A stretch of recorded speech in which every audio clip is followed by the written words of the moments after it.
Air chief نے اڑایا کہ جی ہاں نہیں ہم نے ہمارے بھی گرے ہیں بٹ ہم نے بھی. اور یاد کب آ رہا ہے, مئی کا انسیڈنس ہے مارکہ حق کا. میں اور آپ بخوبی جانتے ہیں, آپ بھی اپنے لیول پہ کام کر رہے تھے, ہم بھی اپنے لیول پہ کام کر رہے تھے. اب جا کے ان کو یاد آیا کہ ہاں جی ہم نے بھی پاکستان کے کچھ طیارے گرائے ہیں. بتانے کی بات یہ ہے کہ کیا یہ تمسخر اڑانا اور خود ہی اپنا تمسخر اڑانا, اور اس پہ پھر سونے پہ سہاگا یہ ہے کہ ان ساری کارروائیوں کے بیچ میں ایک دم سے جب امریکہ کا جھکاؤ ہماری طرف زیادہ ہوا تو, اور ہمارے سب سے بڑی بات ہے جو ہمارے فیلڈ مارشل صاحب ہے جو ہمارا فخر پاکستان ہے, انہوں نے پریزنٹ کیا ہماری سفارتی قیادت نے اور ہماری عسکری قیادت نے. اس کے بعد سے انڈیا کو اپنی جان کے لالے پڑ گئے, انہیں ایک دم سے ایک اجلاس بلانا پڑ گیا, اور وہ بند کمرہ اجلاس تھا. آپ کو پتہ نا ہارون وہ بند کمرہ اجلاس کے بارے میں, جس طریقے سے بھی آپ دہشت گردی کا ذکر کر رہے تھے رومیل, دہشت گردی کے حوالے سے بھی جو اب ڈونلڈ ٹرمپ کی جانب سے اس بات کو واضح کیا گیا جس میں BLA کو اور مجید بریگیڈ کو دہشت گرد قرار دیا گیا, یہ بھی ایک بہت بڑا تماچا مارا گیا ہے نریندر مودی کے چہرے پر. ڈونلڈ ٹرمپ کی جانب سے جو بیان یہ جاری کیا گیا ہے اس کا نقصان نریندر مودی کو جس صورت میں اٹھانا پڑا ہے وہ آپ ہی کی بات کو بڑا کرتا ہوں, وہ ہے ٹیرف کے اندر شرح کا اضافہ کرنا جو کہ 25% سے 50% بڑھا دیا گیا روسی تیل کی درآمدات کی صورت. یہ ایک بہت بڑی ٹینشن ہے. اب سوال یہاں پر یہ پیدا ہوتا ہے کہ کیا یہ بوکھلاہٹ آئندہ آنے والے وقتوں میں بھارت کے لیے مزید بڑھے گی یا بھارت اس کو کاؤنٹر کرنے کے لیے دوبارہ سے کوئی سازش رچنے جائے گا؟ میرے خیال میں اس بات کو ہی اگر ہم آگے بڑھائیں تو ہارون ہماری ایک اور اچیومنٹ بھی ہے کہ اگر دشمن ممالک میں یا دشمن ملک میں کہ اور بالخصوص ان کے ایوانوں میں ہمیں ڈسکس کیا جا رہا ہے ہماری سفارتی کامیابیوں کو, تو میرے خیال میں ہم نے وہ سفارتی کامیابیاں حاصل کر لی ہیں صرف ان کے ڈسکس کرنے سے ہی. اور وہ جو ٹائم سپیم ہے اگر اس کے بارے میں بھی ہم بات کریں کہ فوراً بات کس طرح ہو رہا ہے کہ جب ایک طرف ہمارے آرمی چیف اور دوسرے سفارتی اعلیٰ کار جا کے مل رہے ہیں عالمی دنیا کو, اور اس کے بالخصوص تھوڑے ٹائم بعد ٹائم ڈفرنس کو دیکھیں کہ ہمارا اور ایشیا کا ان کے بیچ میں 10 سے 15 گھنٹے کا ڈفرنس ہے, اور اس کے فوراً بعد یہاں پر یہ حرکات و سکنات ہونا شروع ہو جائیں تو میرے خیال میں ہمارا گول اچیو ہو چکا ہے. اچھا مل صاحب, یہاں پر را جو ہے ایک بڑی سازش رچ رہا ہے اور وہ یہ ہے کہ جو ڈس انفو فیکٹری ہے جو کہ بہت بڑی سازش ہے بھارت کی جانب سے, وہ کون سے اکاؤنٹس ہیں جس کے ذریعے سے یہ تمام تر سازشیں رچی جا رہی ہیں؟ ارون بالکل اس پہ میرے خیال میں اور آپ دونوں ہی متفق ہوں گے کہ یہ پروپیگنڈا کی فیکٹریز ہیں جو کہ چل رہی ہیں. اوبیسلی ٹھیک ہے ہر ملک کے اپنے کچھ ایجنڈاز ہوتے ہیں اس پہ چلتا ہے, بٹ ہمارا پڑوسی ملک جو ہے کچھ زیادہ ہی بیونڈ چلا جاتا ہے. خود سے جھوٹ کی فیکٹریاں قائم کر دینا ایکس پر, ٹویٹر پر اور دیگر سوشل میڈیا جو پلیٹ فارمز ہیں ان پر, ہاں تو اور ایک باقاعدہ چینلز ہیں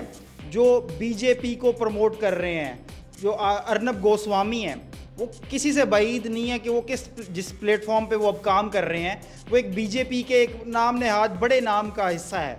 وہ نام آپ بھی جانتے ہیں میں بھی جانتا ہوں, اور اس کا ایجنڈا کیا ہے, وہ صرف پاکستان سے اس بات پر, وہ جس بھی پاکستانی کو لیتا تھا اس کو الٹا وہ پے کرتا تھا اور صرف وہ کہتا تھا کہ جی صرف 3 منٹ آپ نے مجھے انڈیا کو گالیاں دینی ہیں, اس کے بعد 10 منٹ میں آپ کو دوں گا, اور صرف TRP کا چکر ہے. اور اوبیسلی ان کے پیچھے ایجنڈاز ہیں, اور یہ جو BJP اور اس طرح کی دوسری فسادی ان کی جماعتیں ہیں صرف ان کا مقصد یہی ہے, اور ایسے اکاؤنٹس کو رن کرنا جو ان کے جو ہمارے جیسے ملک ہے جو ان کے ساتھ شاید ہم ان کے ساتھ ویسے پیش نہیں آتے جیسے ہمیں آنا چاہیے, مگر وہ کوشش میں رہتے ہیں کہ کسی نہ کسی طریقے ان کو نقصان پہنچائیں, وہ چاہے سوشل میڈیا کا محاذ ہو چاہے وہ کسی اور جگہ کا محاذ ہو, فیک نیم سے جیسے بڑی بڑی IDs بنی ہوئی ہیں دہلی کے نام سے, ہمارے ایون دو شاید انہوں نے ہمارے سٹیز کے نام سے بھی بنائی ہوئی ہیں, یہاں تک بھی فیکٹس اینڈ فگرز آئے ہیں اور وہ اس کو آپریٹ کر رہی ہیں. وہاں پہ وہ اپنا ایجنڈا لاتے ہیں, وہ بالخصوص بلوچستان کو ٹارگٹ کرتے ہیں, نفسا نفسی کا ماحول کریٹ کرتے ہیں. تو ہمیں اور ہمارے شہریوں کو ایز اے قوم اس چیز کو دیکھنا چاہیے کہ ہم نے ایسے کسی ایجنڈے کا, ایسے کسی پروپیگنڈے کا شکار نہیں ہونا. اور اب جبکہ 14 اگست کا پرمسرت موقع ہے, جشن آزادی کا موقع ہے, ہماری یہ تمام تر جو اچیومنٹس ہیں, جو یہ قربانیاں ہیں, ان کو سیلیبریٹ کرنے کا موقع ہے, تو آج ہم نہ صرف اس پاک بھارت جنگ کی جیت کو سیلیبریٹ کر رہے ہیں، سفارتی محاذ پر کامیابی کو بھی سیلیبریٹ کر رہے ہیں، اور 14 اگست کی جو بھرپور طریقے سے جوش و جذبے کے ساتھ جو آزادی کے جشن کو منایا جا رہا ہے اس کو بھی ہم بھرپور سیلیبریٹ کریں گے۔ رومیل صاحب، میں چاہوں گا کہ آپ جو ہمارے دیگر نمائندگان ہیں ان سے ان کی سٹیٹمنٹ لیں کہ دیگر شہروں میں اس وقت کیسے پاکستان کی جو جشن آزادی کی سیلیبریشنز ہیں وہ کس طریقے سے جاری ہو ساری ہیں۔ بالکل ہارون، جیسے جیسے 14 اگست قریب آ رہا ہے، پاکستان کے ہر گلی کے کوچے میں اس کی سیلیبریشنز کا اہتمام کیا جا رہا ہے۔ اسی طرح بالخصوص جنوبی پنجاب سے ہمارے ساتھ ہمارے نمائندگان موجود ہیں جو کہ ہمیں اس بارے میں آگاہ کریں گے۔ اس میں سب سے سر فہرست اگر ہم بات کریں تو لیا سے رانا شروز صاحب ہمارے ساتھ لائن پر موجود ہیں، تو ان سے بات کریں گے کہ رانا شروز ہمیں بتائیے گا اس وقت لیا میں کیا صورتحال ہے۔ آج 13 اگست ہے اور جشن آزادی کا مزہ دوبالا کیا جا رہا ہے، اس کو دوہرے طریقے سے منایا جا رہا ہے، جہاں ہم اپنے بزرگوں کی قربانیوں کو یاد کر رہے ہیں، اسی طریقے سے ہم مارکہ حق کی بھی سیلیبریشنز کر رہے ہیں ساتھ۔ تو مجھے بتائیے گا لیا میں اس وقت کیا صورتحال ہے؟ مارکہ حق جشن آزادی جو ہے اس کی خوشی ہی لوگوں کے اندر جو ہے ایک الگ ہے۔ لوگ جو ہے جہاں پر جشن آزادی کی خوشیاں منا رہے ہیں تو وہاں پر جو ہے جیت کا جو جشن ہے وہ بھی منایا جا رہا ہے۔ اس کے ساتھ ساتھ لوگوں کی جانب سے اور ضلع انتظامیہ کی جانب سے دعائیہ تقریبات کا انعقاد کیا گیا اور مختلف چوکوں چوراہوں کے اندر جو ہے دعائیہ تقریبات رکھی گئی، چراغاں بھی کیا گیا۔ اس کے علاوہ اگر بات کی جائے تو ضلع انتظامیہ کی جانب سے یہاں پر بنیان المرصوص کے حوالے سے ایک ماڈل جو ہے وہ نصب کیا گیا ہے اور وہاں پر بھی لوگ جا کر بڑے جوش و خروش کے ساتھ تصویریں بنوا رہے ہیں، ٹک ٹاکس پر انہیں شیئر کیا جا رہا ہے۔ فیلڈ مارشل سید جنرل عاصم منیر جو ہے ان کو اور ان کی پوری ٹیم کو جو ہے خراج تحسین پیش کیا جا رہا ہے، اور تمام جو شہری ہیں وہ بھی اس میں پاک فوج کے ساتھ شانہ بشانہ کھڑے ہوئے ہیں، اور جشن آزادی کے حوالے سے اور مارکہ حق کے حوالے سے جو ہے تمام تر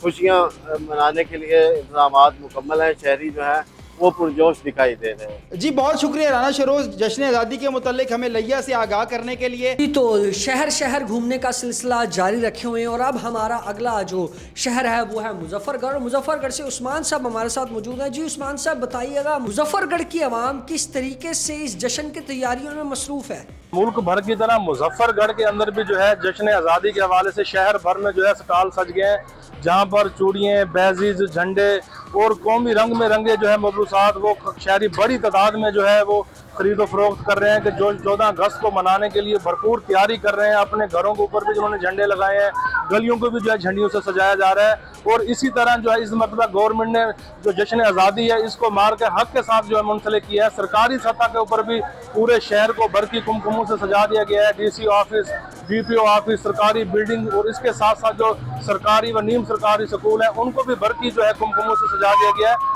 14 اگست کو پاکستانی عوام پہلے ہی بڑے جوش و جذبے کے ساتھ مناتی ہے، لیکن اس مرتبہ جو ہے کہ مارکہ حق جو پاکستان نے انڈیا کو شکست دی ہے، انڈیا کو عبرتناک جو شکست دی ہے کہ انڈیا پوری دنیا میں رسوا ہوا ہے، پوری دنیا میں اس کو منہ کی کھانی پڑی ہے، اسی خوشی کے ساتھ مارکہ حق کو بھی جو ہے ہم ساتھ سیلیبریٹ کر رہے ہیں، اور ہمیں اپنی افواج پر فخر ہے کہ جنہوں نے پاکستان کو الحمدللہ یہ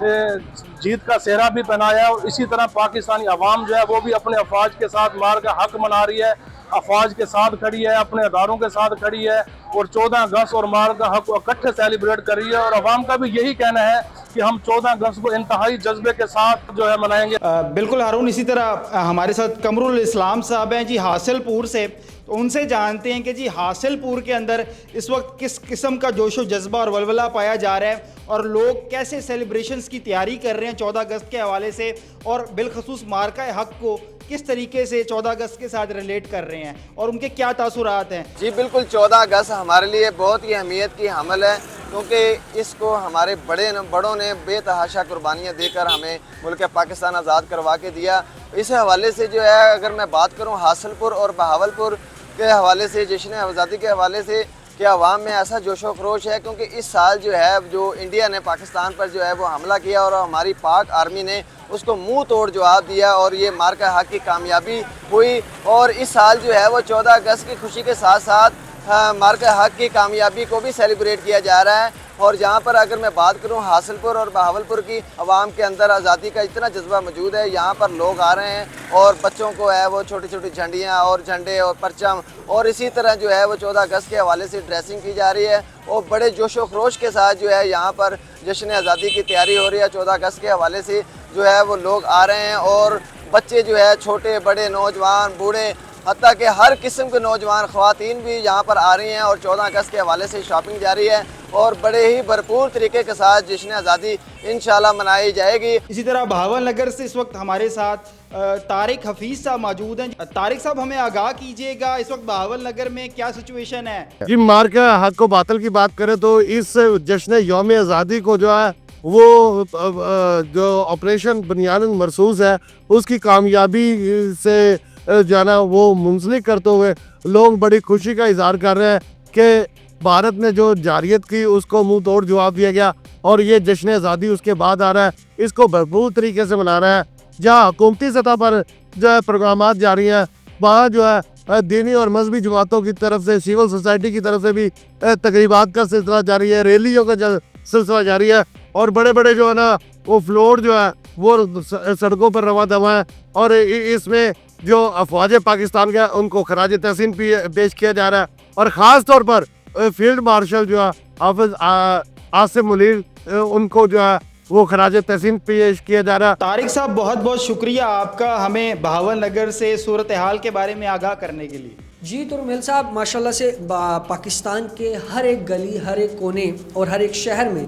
پاکستان کی جیت کا جشن منایا جا رہا ہے, پاکستان کی آزادی کا جشن منایا جا رہا ہے. آپ کا بھی بہت شکریہ کہ آپ نے آج اس قیمتی موضوع پر گفتگو کرنے کے لیے اپنا قیمتی وقت دیا. ناظرین اسی کے ساتھ اپنے میزبان ہارون طاہر کو دیجیے اجازت. اگلے پروگرام میں دوبارہ آپ کی خدمت میں حاضر ہوں گے. اللہ نگہبان.